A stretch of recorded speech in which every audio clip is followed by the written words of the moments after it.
Let us consider a two-span continuous beam ABC. The span from A to B is 6 meters and the span from B to C is also 6 meters. We will draw the influence line diagram for shear force at section D, which is at the half of the span BC. According to Muller-Breslau's principle, we will release the shear restraint at D and apply a unit shear deformation at D. The deformed shape of this continuous beam will be equal to the influence line diagram for shear force at D. We will apply a unit shear force at D. The right half of the free body diagram, we have RC which is acting upward must be equal to the downward unit force, and this value of the MD must be equal to the value of 3, which is produced by RC acting at a distance of 3 meters from D. And in the left of this free body diagram, we have RA, RB and 1 acting upwards. So sum of these 3 must be equal to 0. And M at A must be equal to 0 because A is an exterior hinge. RB is acting at a distance of 6 meters from A, and this unit load is acting at a distance of 9 meters from A, and we have MD which is equal to 3. So the value of RB is -2 and RA is +1. When we write the moment at any section X, for the left free body diagram, we have the unit load acting at a distance of X, we will get X, and when this unit load is acting between B and D, we will have this RB, which is the 2 acting at a distance of X minus 6 distance. And when we consider the right free body diagram, when we consider any section X,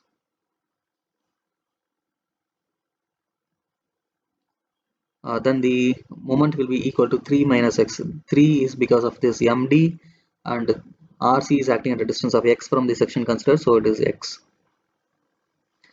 We know that a moment at any section is also equal to minus EAD square by dx square. So we will integrate this twice so that we can get an expression for y. But this expression for y will have two constants of integration, so C1 and C2. So for the left free body diagram, at x equal to 0, that is the support A, we have deflection as 0, and at the support B, which is x at a distance of 6 meters, we have the deflection as 0. And I substitute these two boundary conditions in this expression for y, I get C1 and C2 values. Similarly, for the right free body diagram, in this expression, I have two constants of integration, so C1 and C2. At x equal to 0, in the sense at D, the slope or the theta, the value of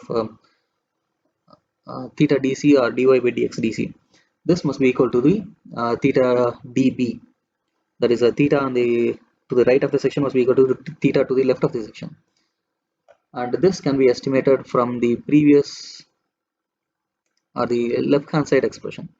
In the left hand side free body diagram, we have dy by dx term. In this, substitute x as a 9 meters so that you will get dy by dx for the range of db. It will be equal to minus 25.5 by ei, and at the last support at c, my x is equal to 3 and y is equal to 0. So from these we can find the values of the c1 and the c2 constants, which is minus 25.5 and 85.5. So now we know the expressions for y for the left of the section as well as to the right of the section.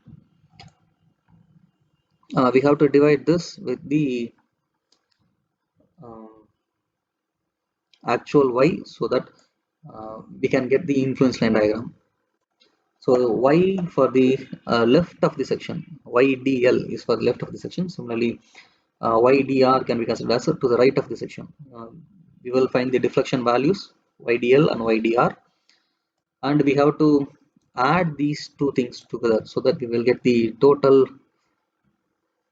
shear deformation because of the unit shear load as minus 144 divided by EA. So I will divide this 144 to the left of the section as well as to the right of the section so that my YD becomes 1. So for a unit shear deformation, if I draw the entire deflected shape, This will be the influence line diagram for shear force at D.